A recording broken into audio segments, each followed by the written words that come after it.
In the name of God the Father, God the Son, and God the Holy Spirit, amen. Question: how do you feel when I say this? It's an uphill battle. It's like wading through molasses. It's like herding cats. It's like pulling teeth. It's like being between a rock and a hard place. How do you feel when I say those things? Well, I'm guessing that you pragmatic sorts, you're thinking, well, that's too bad for you. Not my problem. Fair enough. But for you more empathetic sorts, perhaps you find just a twinge of sympathy. It's like, oh, a friend wants to get something done, but it's not happening. What a shame. Well, either way, now imagine that you are the Apostle Paul. Jesus has handpicked you out of all of the people on this planet and told you, okay, now, Paul, I want you to go and tell every person in the world about me. Well, that was a big job, and for Paul, it was an uphill battle, like wading through molasses, like herding cats, like pulling teeth, like being between a rock and a hard place. Well, actually, let him tell you what it was like. He said, I had countless beatings and was often near death. 5 times I received at the hands of the Jews the 40 lashes less one. 3 times I was beaten with rods. Once I was stoned. 3 times I was shipwrecked. A day and a night I was adrift at sea. On frequent journeys, in danger from rivers, danger from robbers, danger from my own people, danger from Gentiles, danger in the city, danger in the wilderness, danger at sea, danger from false brothers, in toil and hardship, through many a sleepless night, in hunger and thirst, often without food, and in cold and exposure. Yeah, it's an uphill battle. So, how about you? Would you have put up with all of that? I mean, it was abuse stacked upon abuse with several layers of opposition on top of that. I hate to admit this, but honestly, I wonder if after 1 or 2 good beatings, I might have said, you know, Jesus, you need to find somebody else to do this for you. I quit. But Paul didn't quit. Like they say in sports, he left it all on the field. Paul had a mission to do, and he would not be deterred no matter what. And you just have to love Paul for that. Not love as an all warm, fuzzy kind of thing. Personally, I don't imagine Paul as a warm, fuzzy kind of guy. No, I think he was pretty intense. I think Paul was pretty no-nonsense, maybe even intimidating. But you have to love his tenacity. Well, whatever his demeanor might have been, it was his message. It was the message that Paul brought to the world that helped launch a movement of Jesus followers that is today 2.5 billion people strong. Now, that message that Paul brought to the world can be summarized in one word, and it's this: grace. Grace. Now, let's face it. The word grace is used in a lot of different ways. People like to say grace before meals. I think half the churches in the world, ours included, are called grace. People can be elegant and graceful. So we've all got this idea, I think, in our minds what this word grace means or describes. But I am pretty sure, and I would, if I was a betting man, bet that most, if not all of you, do not fully understand the weird, countercultural, unnatural nature of grace. Moreover, I would suggest that there is something inside of people, most people, maybe all people, that does not want grace, that doesn't even like grace. But Paul is called the apostle of grace. And so today we're going to learn why, and we are going to explore how we can become people of grace, even if we may not want to. Okay, let's take a look.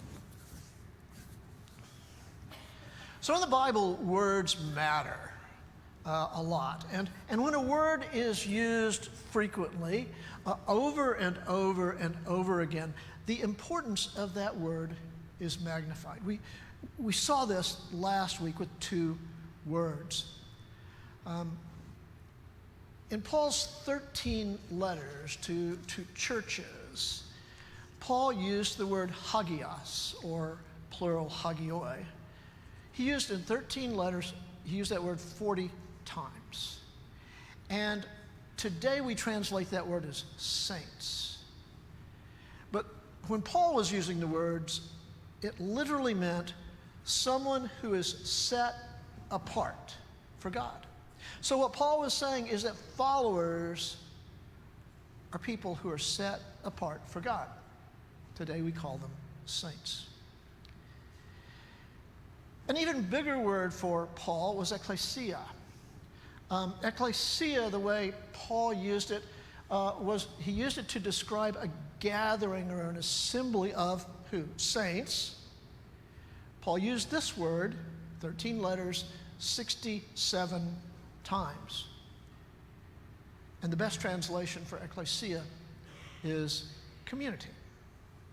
So if we put these two together, what Paul envisioned was that followers of Jesus were people who were set apart for God, who don't do that alone by themselves, no. Instead, they gather together in communities of mutual care and love. That's what those two words put together mean. But the granddaddy of all words for Paul is this. It's grace. And here's a chart. I don't know how well you can read it, but there on the left is all his different letters, and there's the number of chapters in each letter, and then there's the number of times that the word grace is used in each of those letters. And so what we see is a total of 87 chapters that Paul wrote in 13 letters, and 101 times he used the word grace. 87 chapters, 101 times the word is used, grace, which will tell you what? That he uses the word at least one time in every chapter. Big word, grace, for Paul. So what does that mean? Well, the basic concept of grace is free, unmerited favor or goodwill. Grace is something that is given without condition or expectation of reciprocity. There is no quid pro quo in grace. There's no tit for tat. Grace is entirely one directional. Now, with that in mind, for followers of Jesus, perhaps the most important place that Paul speaks of grace is here. In Ephesians, he says, "By grace you have been saved through faith. And this is not your own doing, it is the gift of God, not a result of works, so that no one may boast."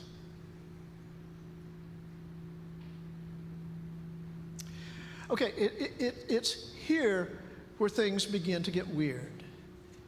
It's here where they begin to get counterintuitive, even offensive for a lot of people. It might be hard to imagine, but some people resist God's grace. One of those happened to be my father. My father was a good man, a really, really good man, with a really soft heart. I mean, he would do so many things. I remember him sometimes taking money out of his pocket and just giving it to poor people, just unsolicited. Just, here, you need that more than I do. When my mother's father became old and feeble and blind, it was my dad, not my mother, my dad, who took care of him. My dad would visit people in the hospital. You know, that sounds a lot like what Christian people do, right? Except my dad wasn't a Christian. He simply could not accept the idea that he needed a savior. My dad had Christian friends, and my dad was probably a better person than most of his friends. Well, when I became a follower of Jesus in my late 20s, I tried to share my faith with my dad. And I did it several times. And in each occasion, those conversations went nowhere. And they were very short. My dad was not interested. And I will never, to the day I die, forget the day that I tried to bring it up with him again, to start this conversation. And he got up out of his chair and stormed out of the room. My dad didn't do stuff like that. He was not an angry man. But he was angry then. You see, the very idea that human beings need to be saved is offensive. It's scandalous even to a lot of people. And it always has been. I mean, why do you think Paul got beat up so much? It wasn't because he was misunderstood. People understood perfectly what Paul was saying. It's not complicated. So, for example, he said, I delivered to you as of first importance what I also received, that Christ died for our sins in accordance with the Scripture. Pretty straightforward. And he said, I decided to know nothing among you except Jesus Christ and Him crucified. For 2,000 years, my father and people like him have refused to believe that they need a Savior. And sometimes, when they hear the message of Christ crucified for sin, they lose it. my father stormed out of the room, and Paul got beat up. And honestly, I just don't understand that. When I believed that the gospel, that God loves me and that Jesus died for my sins, I thought it was the greatest news in the world. And I wanted to share it with the whole world. And I still do. But for some people, it must somehow threaten them in some way. Maybe it's a matter of pride. I'm a good person. I don't need a savior. Or maybe it's a matter of independence. I don't need anybody in my life, certainly not God. I don't know. What seems like good news to me is inflammatory for some people, and they reject it. In so doing, they turn their backs on God's grace. They turn their backs on God's free gift. Or at least it is free to us. In reality, there is nothing free about grace. Not on God's part. No. In fact, God's grace was costly. Very much so. And we all know that. On Good Friday, we remember how Jesus was in the Garden of Gethsemane and he was agonizing. Please, God, let this cup pass from me. He sweat blood. We remember his betrayal by one of his own, by Judas, and how a mob captured him and took him to the home of Caiaphas, the high priest. And we know that while he was there, he was spit upon and beaten by his guards. Jesus was tried illegally by the Jewish Sanhedrin, sentenced to death, and then taken to Pontius Pilate,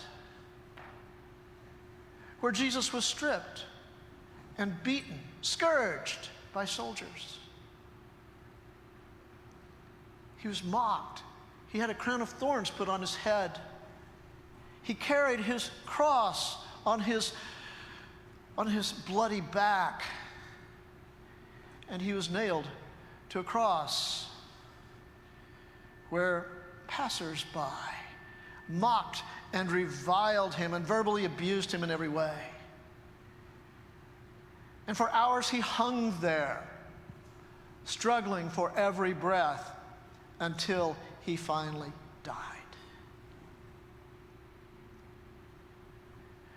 God's grace is free. It's free to us,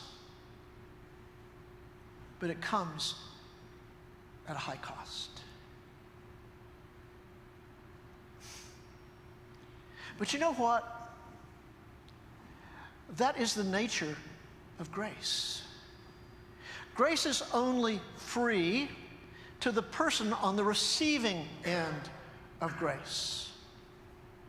To the one who extends grace, there is usually, maybe always, a cost.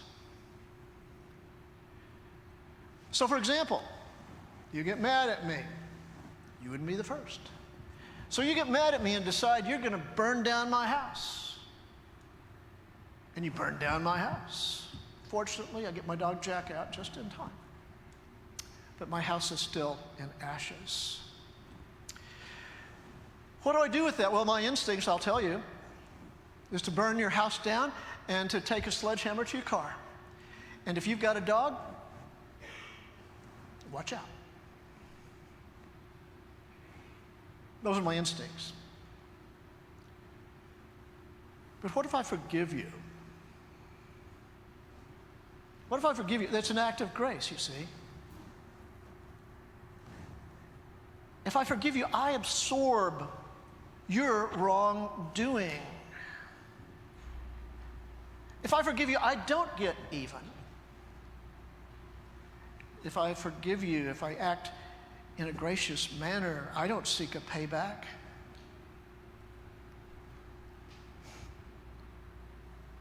I let you get away with it. And you don't get what you deserve. That is not fair. But it is grace. Grace is 100% not fair. There is no deserving in grace. No, grace is 100% free gift.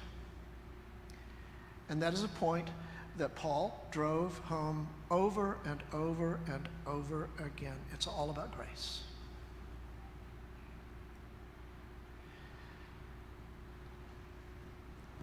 So let's face it. Grace is a word that we Christians use a lot. And maybe it has lost some of its power through overuse. I don't know. But I do know this. Grace is hard. Grace is costly. Grace even hurts. And so I would leave you with a question today, and it is this. Are you brave enough to be gracious? Are you? Think about it. Amen.